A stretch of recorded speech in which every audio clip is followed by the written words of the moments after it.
Morning student. Today we are going to discuss chapter number 1, force. This is the seventh part of this chapter. So last time we discussed what is uniform circular motion, then the difference between uniform circular motion and the linear motion. Then we discuss about the centripetal force. Now today we will discuss about the centrifugal force. What is centrifugal force? Centrifugal, first of all, keep it in your mind, centrifugal force is not a real force. It is a imaginary or fictitious force. Now, what is this? This is a force assumed to be, here assumed, that means it is not real, assumed to be acting on the body in a direction away from the center of circular path is called centrifugal force.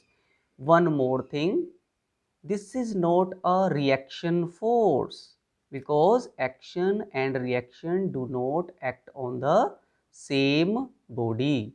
This force is there to explain certain observations. For example, see, suppose you are having a merry-go-round and a person is sitting on it with a thread which is tied with a stone. When the merry-go-round is stationary, thread will be loose, and when it is rotated, the thread will get a tension, and the person who is sitting on the merry-go-round, when the merry-go-round is moving, he will find the stone always in front of him. That means for him it will be like as if the stone is at rest. But if the same observation is made by another person who is standing outside the merry-go-round, he will find that the stone is moving in a circular path. So why these two observations are different for different person? Now for person M who is standing outside the merry-go-round, he thinks that there is a tension in the string which provide the necessary centripetal force, hence the stone is moving in a circular path. But for a person who is carrying this stone with a thread, for him there are two forces, one the tension and other the centrifugal force acting but outside the ring. Then these two forces balances each other, net force is zero, hence for him the stone appears stationary. So this force is there to explain certain observation like this.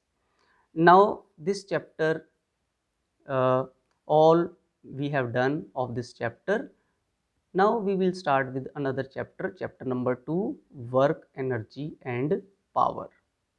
Now if I ask you what is work, you will give me example. For example, if you are eating something, you are walking, you are thinking, so many activities you will tell me. But in physics, work mean if you apply some force on body and the body get displaced. When a body get displaced under the influence of a force, then work is said to be done. So two things are required for work. One is force, other is displacement. Hence, work can be measured. Now, measurement of work, how you will measure the work? Simple thing, if you measure the force, if you measure the displacement, you can easily measure the work. For example, if two forces displaces a body through same displacement s, and if F1 is greater, suppose two forces are F1 and F2, and if F1 is greater than F2, then the work done by F1 will be greater. And in second case, if you are having two displacements, suppose S1 and S2, and if S1 is greater than S2, in that case the work done in case of this displacement will be more, meaning there is more is the displacement, more will be the work, more is the force, more will be the work. Hence, work can be measured with the help of force and displacement. Now next, it is not necessary that always displacement takes place in the direction of a force. Suppose I apply the force on a body in this direction and the body also get displaced in the same direction. But sometimes what happens, I apply the force in this direction but displacement is along this direction. That means sometime what happens, force and displacements are not in the same direction. Then how you will find the work done? Next topic is expression of work. W is equal to Fs cos of theta. Now for that we can do two things. First is we can find the component of displacement along the force. How it is possible? For that I am showing you a figure. Here we are having this figure. You are having this body and the force is acting here, but the body is displacing in this direction. That means force and displacement are not in the same direction. So what I will do, I will take the component of this displacement along the direction of a force, and the direction of force is A to B. That means I will calculate AB. For that, how I can calculate AB? See here, you are having triangle ABC. In this triangle, cos of theta is equal to, as you know, base upon hypotenuse. So base over here is AB, hypotenuse is AC. So AB upon AC is cos of theta. Hence AB is equal to AC cos of theta, and AC, as you can see, AC is S. So AB is equal to S cos of theta.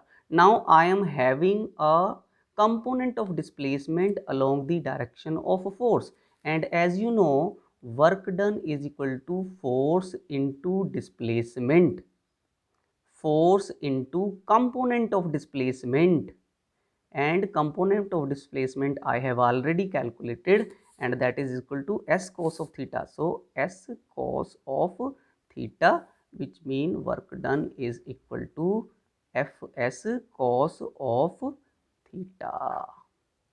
So that's all for today. Next lecture we will discuss more concept of work, power and energy.